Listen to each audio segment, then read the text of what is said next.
Welcome to the Empowered Wife podcast, where it's all about fixing your marriage without your man's conscious effort so that you feel desired and taken care of and special, even if your marriage feels completely hopeless. I'm Laura Doyle, and today I'm talking about what to do if he doesn't want you anymore and it hurts. My guest Rachel and her husband were fighting.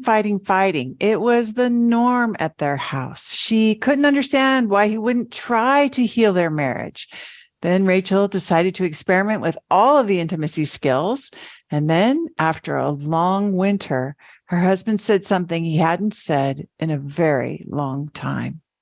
Today, she says her 19-year marriage feels like a miracle.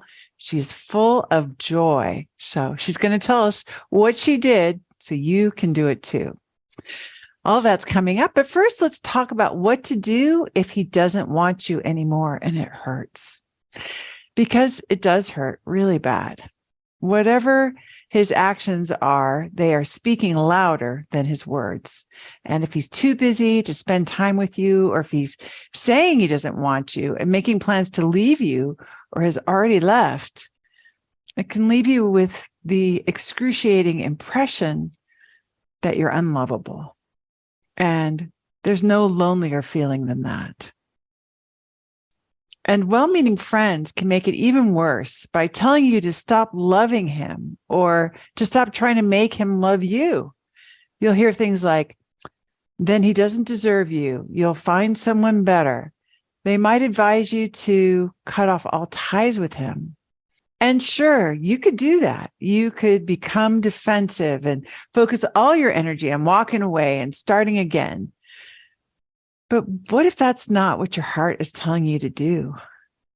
As the French mathematician and philosopher Blaise Pascal wrote, the heart has its reasons, which reason knows nothing of. We know the truth not only by the reason, but by the heart. Maybe there's a good reason you still love someone who doesn't seem to be loving you back right now. Maybe this is just the beginning of your thrilling come from behind and win the game story. And while you might wish that things could go back to the way they were before this happened, maybe there's something even better waiting for you. At least that's what I see happen with students of the 6 intimacy skills who use the connection framework CREATE. They've gone through this crushing experience of feeling completely rejected and unloved and come out the other side saying their marriage is better than ever. But how did they do that? More importantly, how can you do that too? Number 1, become your best self. If you're anything like I was when my husband didn't want me anymore and I was feeling very hurt, you keep asking yourself how that happened. You want to know why he changed his mind, especially when things were so romantic and wonderful in the beginning. And one thing that had eluded me about why my husband didn't want to spend time with me or even make love to me anymore was that there was very little resemblance between the woman I was when he fell in love with me and the woman I had become early in our marriage. When we were falling in love, I was always smiling and laughing and dancing and singing. I was happy. And as time went on, because of his actions, I believed, I became dreadfully unhappy. I was resentful. I was stressed. I was unpleasable. I flew into a rage when I thought that he wasn't doing the things that he should be doing. I blamed him for our problems. I was no longer myself, my best self. But since I was just reacting to all the disappointment and hurt that I was feeling from him, I didn't think it was something I could change. But I was wrong. It was possible for me to make myself happy. I was just afraid to do it because I thought I would be teaching him to keep neglecting me and to keep neglecting the other responsibilities I wanted him to take on.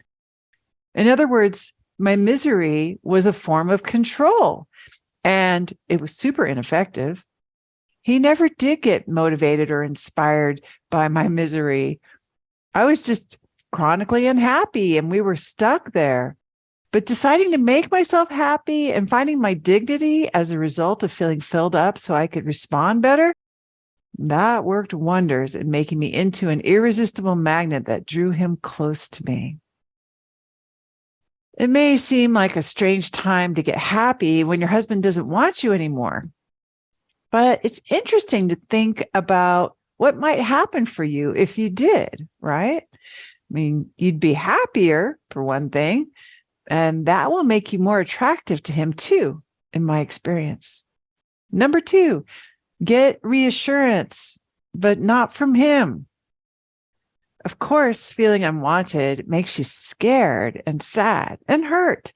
And naturally, you want reassurance that he's going to want you again at some point, or that he still does deep down. So it's incredibly tempting to ask him, like chocolate chip cookies hot from the oven, tempting. You're a mere mortal woman, after all. But it's incredibly demoralizing if he can't give it to you yet. And part of you already knows the answer to that question because it's what has you reeling in pain. Instead, consider getting that reassurance that you're still lovable and that you can come out of this breakdown with a breakthrough from someone else.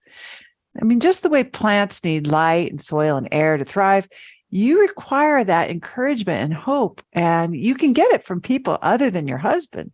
Maybe you can get that from your parents or your sister or a friend or an aunt. You can get it from the coaches and the students in the Laura Doyle Connect campus who are all 100% standing for your greatness and the success of your marriage. That's a great place to go when you need reassurance, as all humans do. Number 3, try some experiments. President John F. Kennedy once said that the Chinese use 2 brushstrokes to write the word crisis. One brushstroke stands for danger, the other for opportunity. Reaching a point where your husband doesn't want you anymore is a crisis, and it hurts, and you're well aware of the danger, but you're also at the threshold of an opportunity. This is exactly how many women, including me, come to experiment with the 6 intimacy skills through the urgency and the opportunity of a marital crisis. I hear them say things like, I had nothing to lose, so I decided to try apologizing for being disrespectful or sharing 3 gratitudes a day. You can get a high-level overview of them in the free Adored Wife Roadmap and a detailed description in the book, The Empowered Wife. And of course, the 6 intimacy skills are covered in depth in the modules in the programs on our campus. If you try them and they don't work for you, then you can always go back to the way you're doing things now. But if you try them and they work for you, like they have for thousands of women before you who use them to make their marriages last and thrive, then you'll find out that you were lovable all along, but that nobody ever taught you the skills that you need to make your marriage playful and passionate. They'll also help you become your best self, the one your husband was madly, deeply in love with.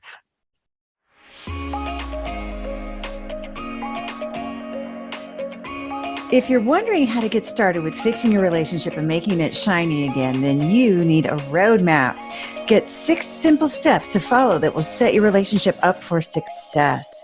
Discover 3 common mistakes that wives make trying to fix their relationship that just make things worse when you download my free Adored Wife Roadmap. You can do that at getcherished.com. Go to getcherished.com now to get your roadmap in minutes.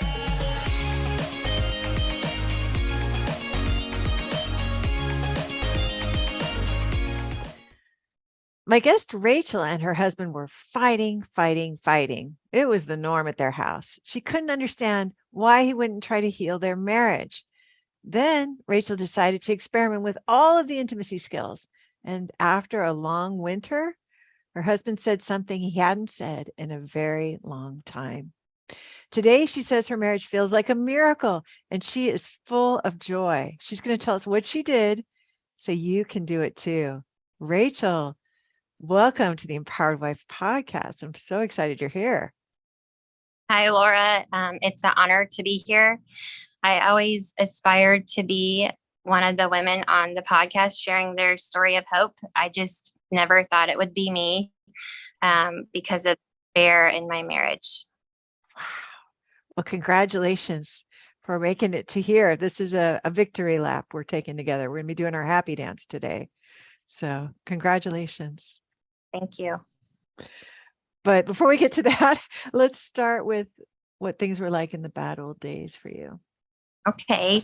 I wanted to start by saying that it wasn't always the bad old days. I feel like for 13 years or more, we had a thriving marriage. And I think that I naturally used the skills. But the skill that I wasn't good at was relinquishing control. I didn't know what that meant. And um, yeah. I was controlling in the form of helpfulness. And I thought it was my duty. I didn't realize that the more we took on in business and with the amount of kids we had, the more controlling I got in it, the harder it got. And I would often correct my husband with our kids. And I just thought that I knew better than him with how to handle things. And I didn't realize that it was unattractive to him. Though I think that through the years, he might have given hints. I just didn't catch on to it. I just really thought, I'm a mother instincts and all that. And just with business and the more kids that we had, and after that 13-year mark, more distance came about, and the more on guard I became. We were actually content with our family size. We had 4 kids and we were content, but we had an unplanned pregnancy, and I was overjoyed and excited, but we lost the baby, and I think that just tore us apart. And he actually told me one time or several times during all of that really heartache and heartbreak time, that he thought that I wanted another baby more than him. And that's when after all of that, the downward spiral after that of our marriage, and it getting hard. And that is also when I started looking, because he wasn't loving me. It didn't seem like he wasn't the man that I thought I had married. And I just started looking for bad evidence. And once I started looking for it, then I was finding things that didn't line up to the covenant that we had made when we said I do, and to have and to hold, and for better or for worse. And the things that I was finding was devastating to me at that time. And it was just heartbreaking, and I was really in pain, emotional pain, and well-meaning, godly people told me that I had to do something about it. And I know, yes. And I just thought, since they're telling me to do this, then that's the right thing, that I need to do that. So I tried to push counseling on him, because I just thought that was the way. Like, we needed help. We were in a desperate place. And I just tried to push on him, and it was really bad. And I just think I tried to push on it out of, to control it out of fear. And the more I did that, and the more I said, we have to do this, we have to do something about it, the more he withdrew. And I just couldn't wrap my mind around why he didn't want to help save our marriage. And I didn't understand why he didn't want to do the right thing. And I really couldn't believe the hateful man that he had become, where he didn't seem like he wanted anything to do with me. Um, and he would be fine with the kids. He would be happy and loving and even say, I love you to them, but he would not say it to me. It seemed if I came in the room, he would leave. Um, and it got so bad that, like you said in the beginning, that the fighting became the norm. And it was arguing, fighting, yelling. And it was like a hell cycle, that where we would have high highs and low lows. So we could have some high highs. We would have some good days or weekends where we had a normal, loving marriage. We were happy and intimate. And then it would go to the extreme opposite of hell. And we would have bad State of the Unions, like you say, fighting. And after the kids went to bed for sometimes for hours. And till he would have enough and he'd run away from it, he'd go away. But I would be the one, I mean, I hate to admit this, but I would chase him down. And it was really out of desperation because I just wanted to fix our marriage. I was just in so much pain, and it just wasn't what I thought it would be at that point. And I did that all with not knowing better with what I was doing. Yeah. And So it felt like continuing to talk was going to solve something, it sounds yeah, like. mm-hmm. But it sounds like it never did. It never did. I often would go to bed crying, and which went against my biblical principles of where it says in the Bible, not letting the sun go down on your anger. And I would be crying out to God to help us fix our marriage. And I did that so many nights. And if I had written in a prayer journal for a couple of years at that point. And one that I wrote was when he had left and said that we were separating. Yeah, he told me we were separating, and I just was in disbelief. And thinking about it, just even going back there, it's just so heartbreaking and painful. I actually did things that were not supposed to, but I begged and downright pleaded for him to not leave me, and just, probably questioned, let's get marriage counseling, let's do whatever it takes. Why won't you do whatever it takes? Please don't leave me. And that, because I think probably for him too, but I'm speaking for myself, that I knew we couldn't live in that misery anymore. And maybe that was his way of just getting out of that misery. But I loved him so much, and I meant my vows, and I did not, just separation to me just was like the end. It was the end. And so I had written a prayer in my prayer journal, and I would love, if I can, to read a short little prayer that I wrote. Yeah. Let's hear. Let me open it up to the page. Dear Lord, thank you for this beautiful day. And as beautiful day as it is, I ask you, Lord, to make beauty out of ashes. Ashes meaning our seemingly dead marriage, Lord. Thank you for the good and the hard times. Help us both one day to see the hard times as good things. Amen. And that was just one of many. Yeah, but help us to see the hard times as good things. That's interesting. Foreshadowing, I have a feeling. Is that right? Yeah. Yes. The separation actually didn't last long.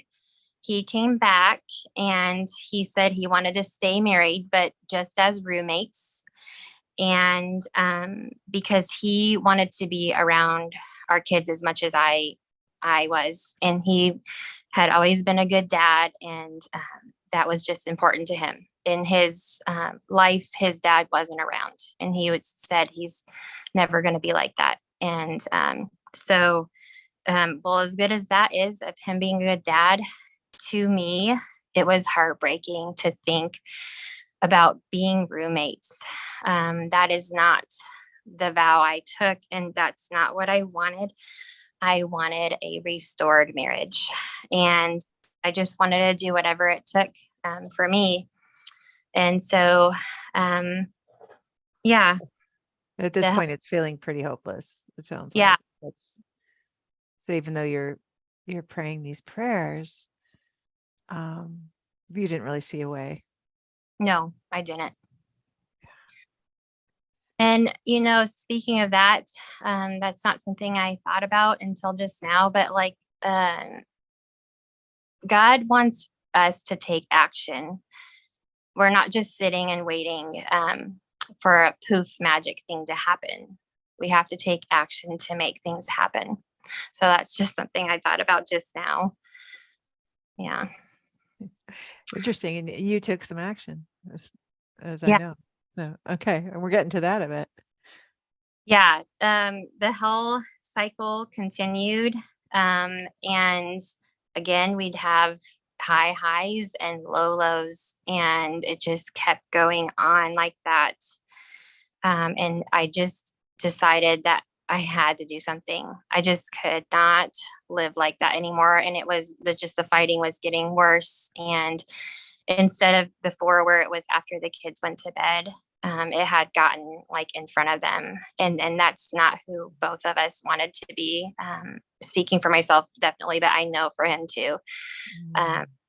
Is it affecting the kids?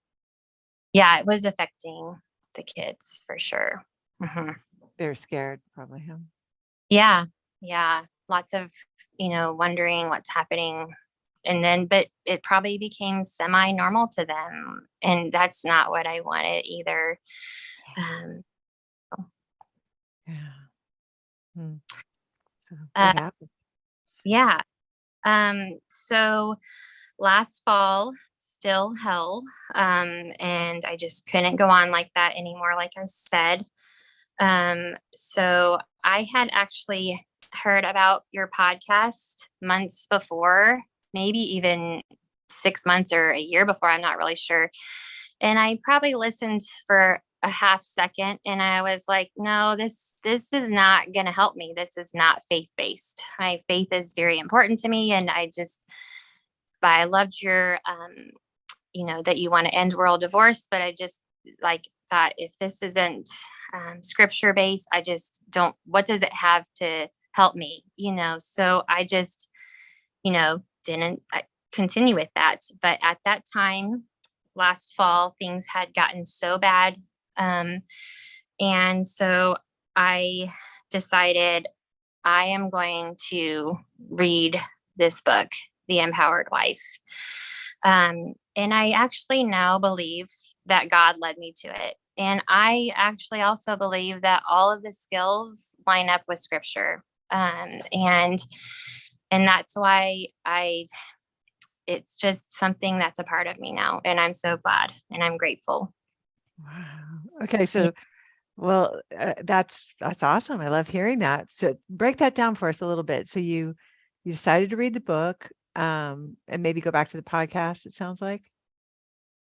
Yeah. So what I did was last fall, it was actually the day after Halloween, and I decided I had already thought about it, and I'm going to read this book on that day. And I read it via Audible, and I started on a Monday. It was a Monday. And I read via Audible the book in 4 days. And I actually wrote 27 pages in this notebook because I didn't have the physical book. So I was just writing everything down. And I just the things I was hearing was just like so eye-opening to me. And yeah, so I decided that week, you ask us to experiment and you say, if it doesn't work out, go back to what you're doing. And I already knew what I was doing, or what we were doing was not working.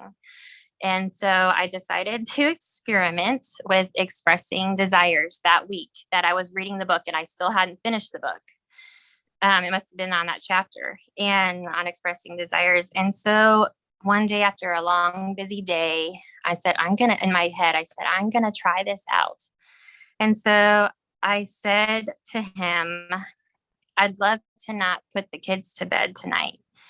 And Laura, you know what he did? He went and did it. And I was like, what in the world? Is this that easy? You're a little surprised, huh? Yeah. That he would do something like that. Yeah. Yeah. And so, especially with the hell that we were in. Yeah. Right. So as soon as I finished the book, probably the next day or so, because I probably finished it the next day. I joined your Ridiculously Happy Wife program as soon as I could. And then I got a coach after that.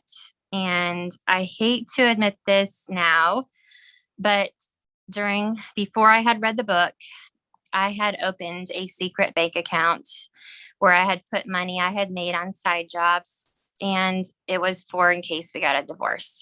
That's how bad it was. I didn't want a divorce, but I didn't know what he was going to do or decide on his own.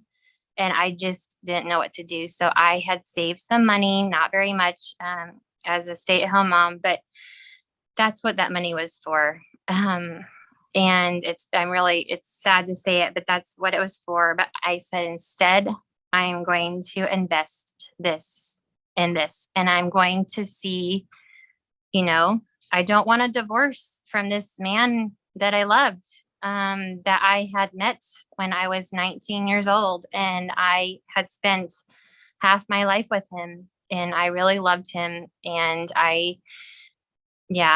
and so that's what I invested in getting a coach.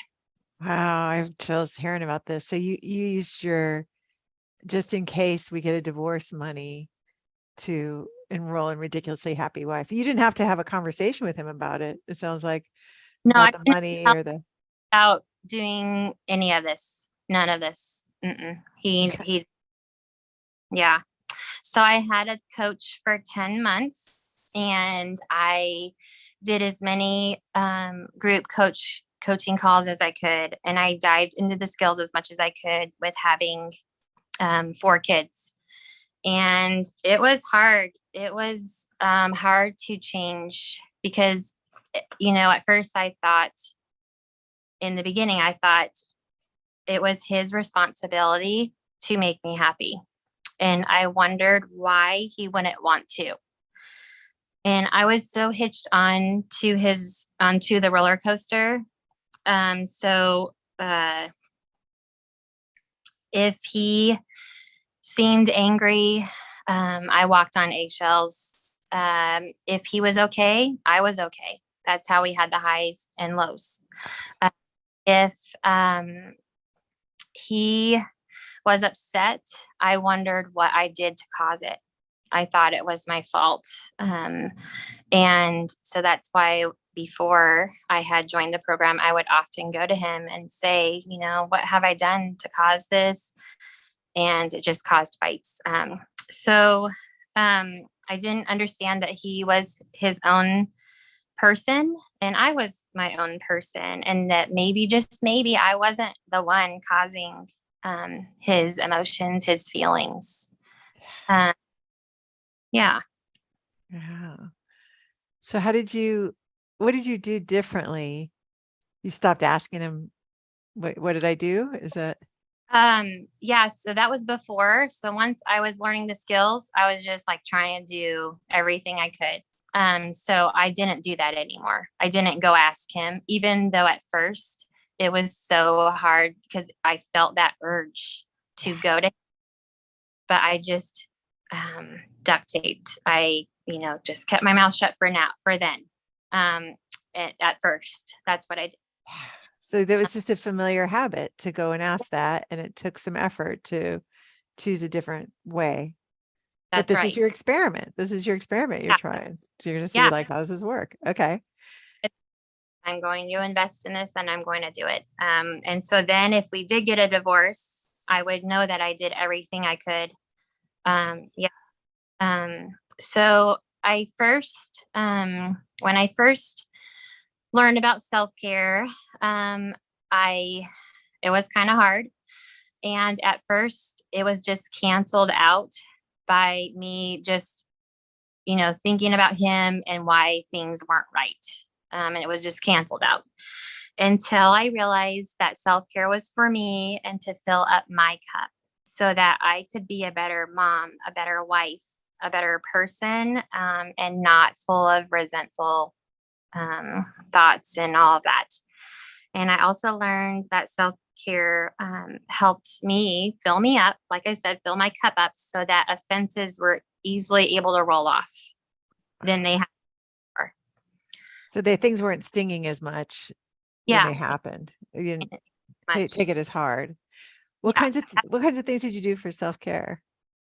I really like doing crafty things. So I just would do a lot of crafty things. Or I do like to get a pedicure. So I didn't really do that much, but I did do some things like spa-ish things maybe once in a while. But that wasn't my thing. My thing was maybe some soul care, like doing a devotion or getting into the Bible, and then also crafty things. Those were my main things, journaling, that type of thing. Yeah. And so, but it was hard at first. I mean, it was still got, into needless emotional turmoil. I had the urges lots to come to him and talk to him, but I just chose not to. I questioned a lot in the beginning why it was me, the one to do this. And I was so used to collecting the bad evidence through these couple of years that were the hell cycle, that I had to rewire my brain to collect the positive evidence like you share in your book. And it's a choice. It was a choice and is a choice every day. I can easily go back to old Rachel and start collecting the negative evidence, but that's not the person I want to be. So I'm going to choose, hopefully I make mistakes. But yeah. So when I got into needless emotional turmoil, like I said, I got into that a lot in the beginning. It was a habit for me. It was a bad habit that I had gotten into, fighting net, and I was in net. It felt like I was in that state of net until he was okay and I was able to be okay. And so I had to learn to change the dance in my own self.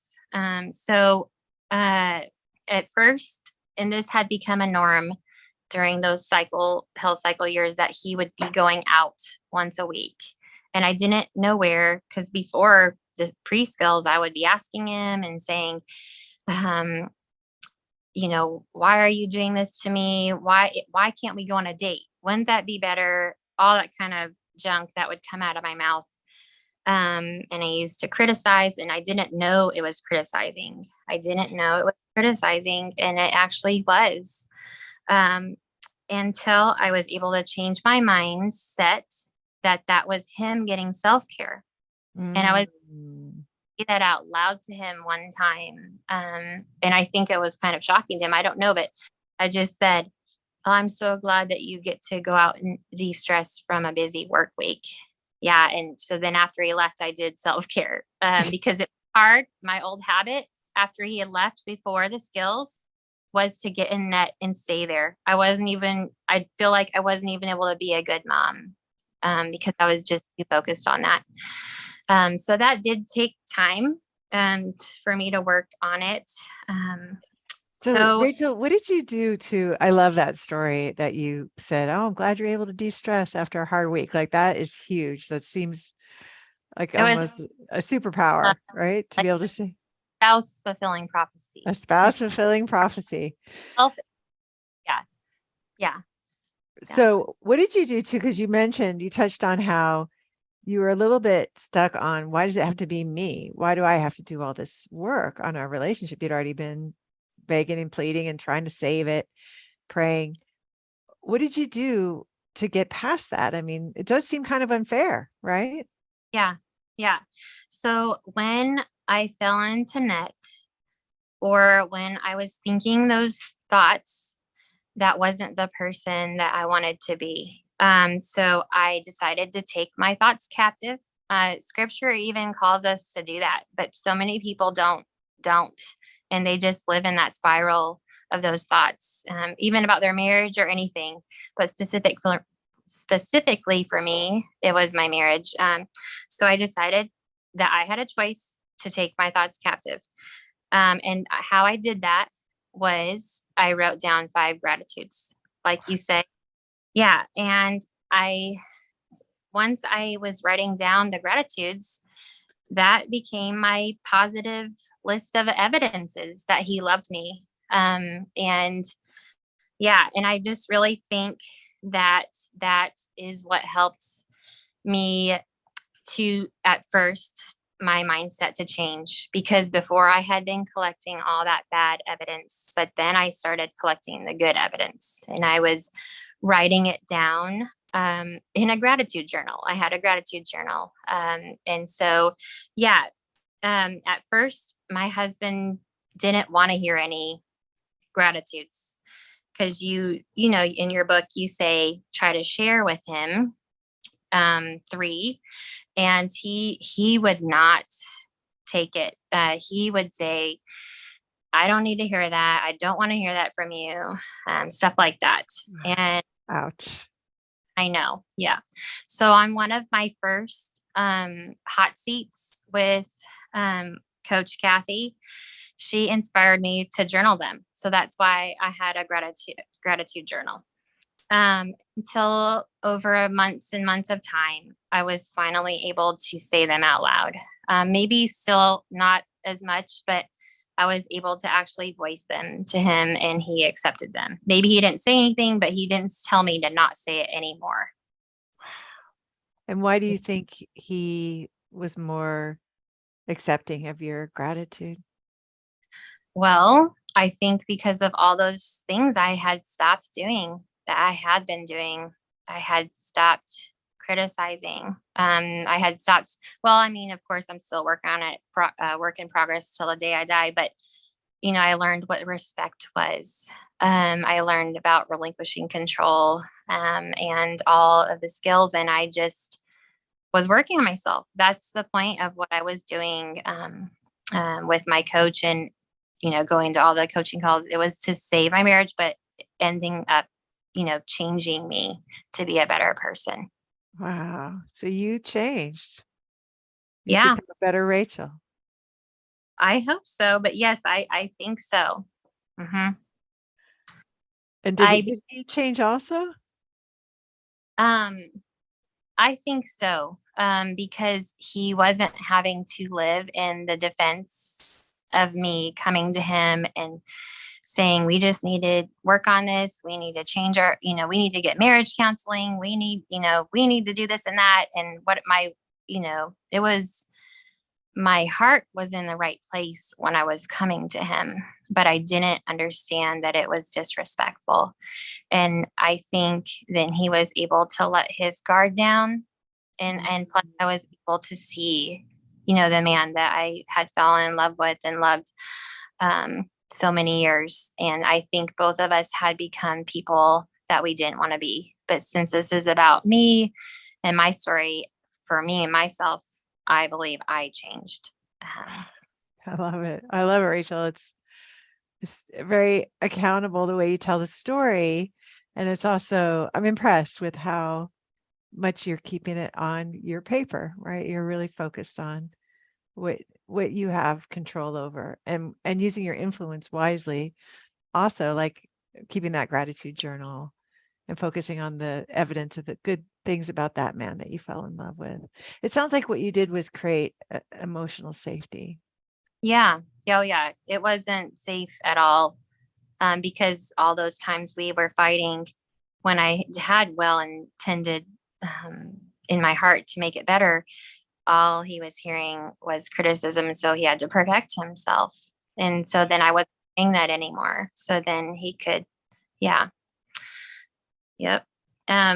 After that, or through the process, through my journey, of working on these skills, I began to think a lot about what you say, what you focus on increases. And I could tell because I was focusing on the good things now and not the bad, and things were changing.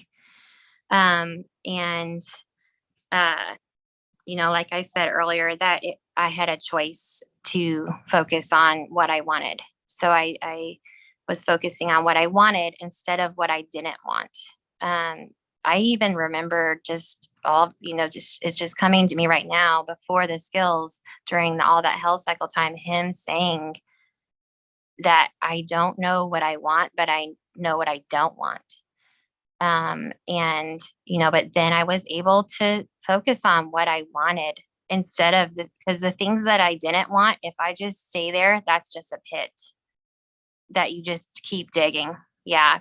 And I didn't want to be there anymore. So I really thought a lot about what you focus on increases. I was like thinking it in my head all the time. And yeah, and I had a choice to stay in a pit or get out of it. And when there was bait, because there was bait, even with anybody, your kids or your husband, there's bait. So what I did was I duct taped and I looked for a heart message, to see, you know, if there was something that, he was trying to say without saying it through the bait. And if I found something on my side of the street from the present time or from the past that he was bringing up, because he did start bringing up things from the past through my journey of changing. And surely he knew something was going on. I never told him what I was doing, but I mean, like, it wasn't how I normally would have done stuff. I would have said something right back, or if I felt offended, I would have said something about it. Old Rachel. And so whenever he had brought up something from the past or even in the present, and I was able to clean up my side of the street by apologizing, and how I did that was saying I apologize for being disrespectful when whatever it was, even though it was still hard in my heart and mind to change over to that, because a normal reaction when someone is saying something that they're hurt by from you is to defend yourself and say, well, this is why or whatever. But I didn't. That's not the person I wanted to be. So I decided to do that. Wow. That is a lot of humility, Rachel. That's impressive because it is normal, natural human to want to defend yourself. Yeah. But instead, when you got the bait, you used it as a string to pull, like, what can I clean up on my side of the street? Yeah. Wow. I don't want to say I did that all the time No, until, sure. No.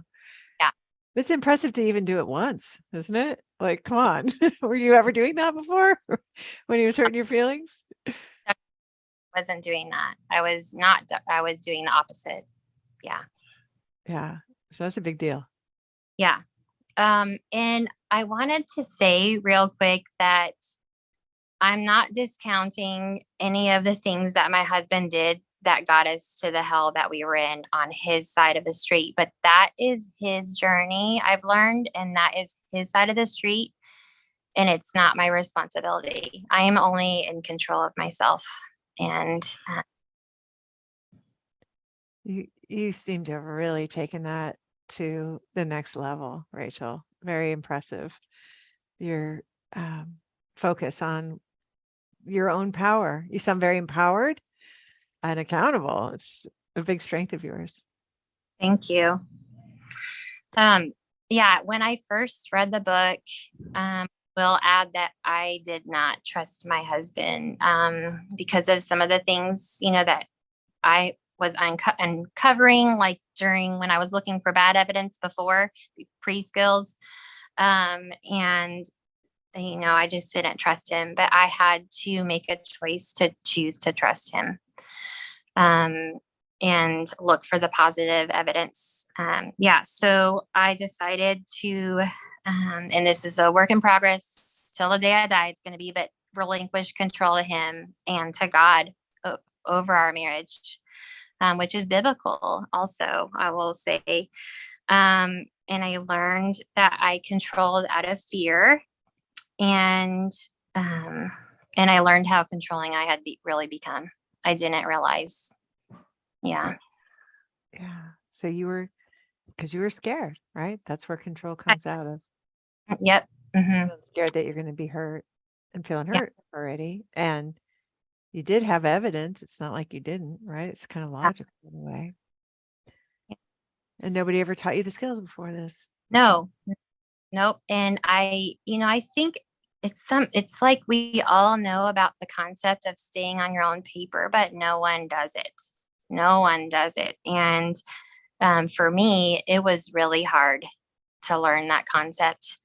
But I'll say that it was so freeing. And, over the time of my coaching, and I had to get centered back to getting on my paper many times, embarrassingly enough. But, it's just easy to say, well, this person or he or, and all that stuff, instead of looking at your own self and stuff that you need to work on. It's so much easier to look at other people's instead of your own. And so I realized, and I came to, the realization that the more I was talking about him, and I'm talking about the bad stuff, because if I'm talking about good stuff about him, that's great. I'm not talking about that. I'm talking about the more I was talking about him or complaining to anybody or my coach or anybody, the more I was on his paper. And once I fully grasped the concept of staying on your own paper, for me, is when I became an empowered wife. And yeah. Wow. And now here you are, an empowered wife. Yeah. Yeah. It's really like a miracle, like you said, in my marriage. All that time, my husband didn't know what I was doing, but he could tell something was different. And one time he even had mentioned that he thought maybe I was talking to someone else, to a man. And I mean, of course I wasn't. I wanted my husband. But it was, he just knew something was different. I was happy and we were doing better. And, and I don't know why he said that, but I remember he said that to me. And yeah. And so, but I knew it was because I was changing myself. So I decided to practice the skill of vulnerability. And he has had a business coach for over a decade. And so I shared with him that I had been getting coaching, and it was like a light bulb went off in a space of clarity. And I was able to briefly share all of the skills with him and the concept of staying on your own paper. I was able to share how I wasn't dignified in some of these skills. And for example, respect. I shared about respect, and I apologized to him for all of those well-meaning times that I had done in the middle, after the kids went to bed, to come to him and say, this isn't working, this is hurting me, all that stuff I had said. And it was, out of trying to fix our marriage, but I didn't realize that it was coming off as criticism. and that making him feel that he wasn't good enough. Um, all the times that I answered for our kids when he was trying to have a conversation with them and I would interject, and I got to apologize to him for being disrespectful in that way. Um, yeah. How did he respond? Okay. Yes. So the next, I'll tell you in 1 second. I also shared about the other skills, but receiving. So early on in our marriage, um, when we were broke, newlyweds, he would get me some flowers, and I now know, number one, I didn't feel like I deserved them, but number two, it was, I thought we didn't have the money. I thought, so I would say, oh, you don't need to get me those cost too much. And I didn't realize I was squashing him giving me something out of love. And so I got to apologize to him for not accepting his gift and tell him that I really would love flowers. And, I wish I wouldn't have done that. So, yeah. And so I actually kept duct tape to myself, and I didn't tell him about that one. But even that one lines up for me with scripture in Galatians as a fruit of the spirit of self-control. Yeah. Uh, yeah. And also in Psalms, it says a soft answer turns away wrath. And so, yeah, but I didn't tell him about duct tape, but I told him all about all of them and staying on your own paper. And at the very end, he told me how proud he was of me and that he could tell, and that he asked me if I wanted a hug. And so I said yes. And he actually held me until I let go. Like, so if it would have been an hour, I felt like he would just have kept holding me. Oh, Rachel, what a magical moment. That's Yeah. making me cry. That is a beautiful story. Wow. And was this where were there hugs going on prior to that at all between Yeah. you? Because things had gotten a lot better by then. Yeah, things had gotten way better by then. But just, you know, that type of hug and knowing that he was proud of me and could tell, it Yeah. was special. Oh, definitely. What's your marriage like now? I will say that it's so calm and peaceful, and not that hell cycle that we were in anymore.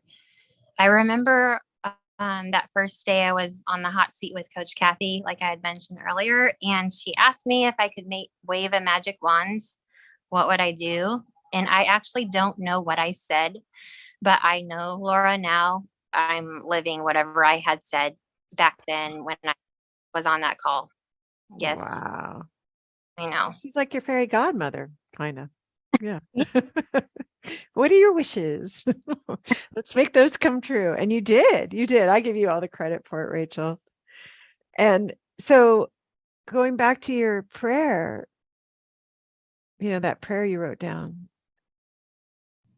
to heal your marriage and to make the hard times,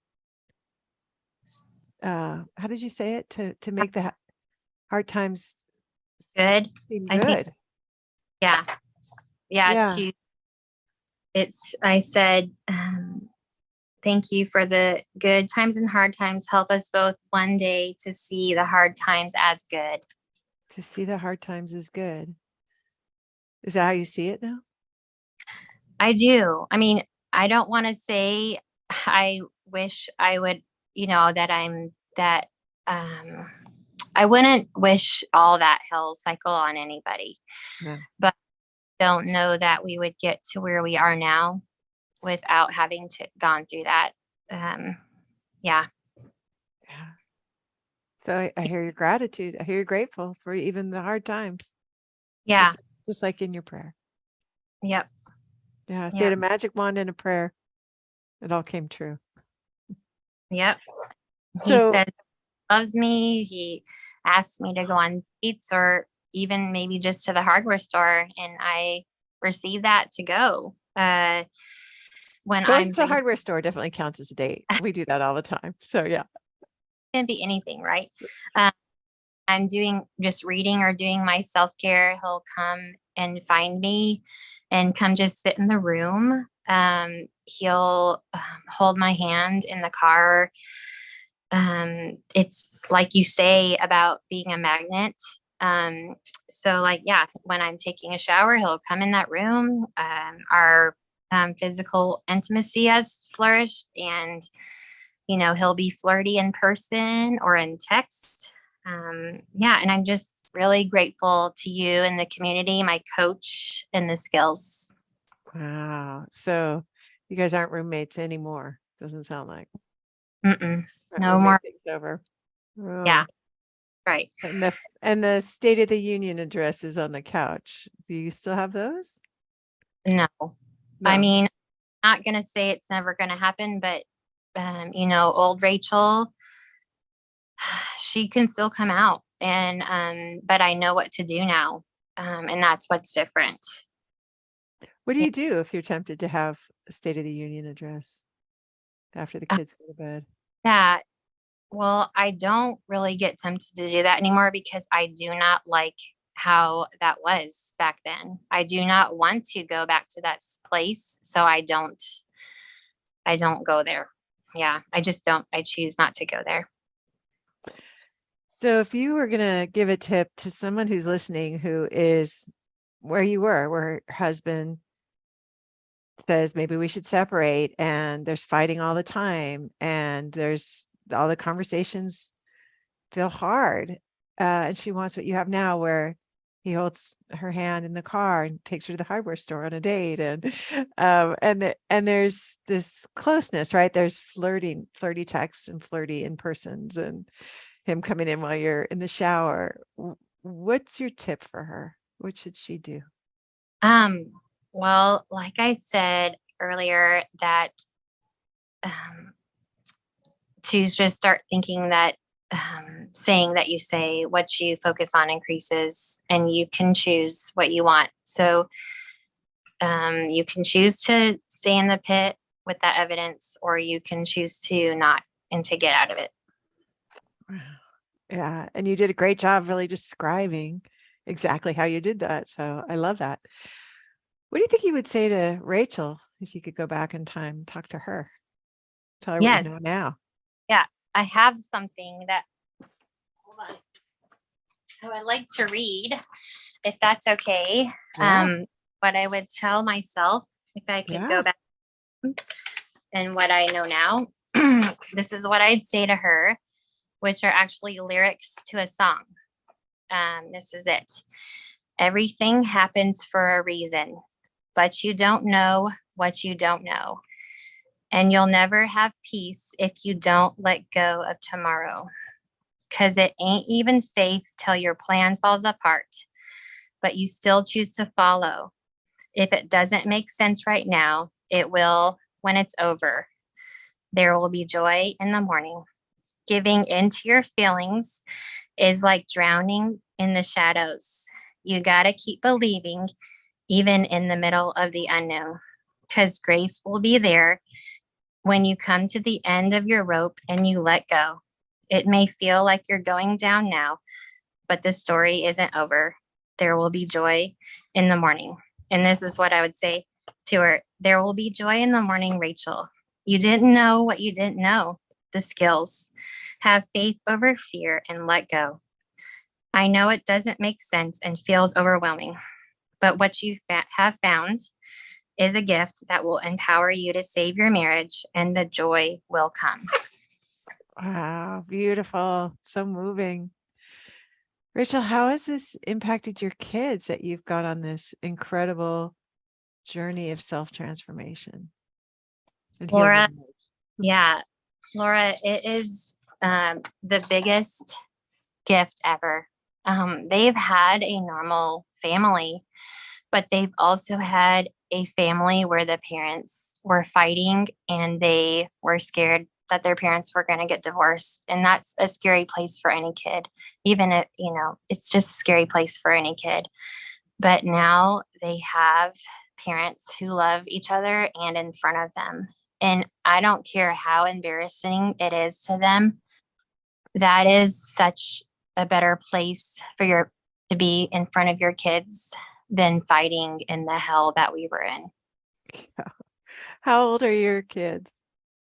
We have 4 kids, and they are 15, 13, 8, and 6.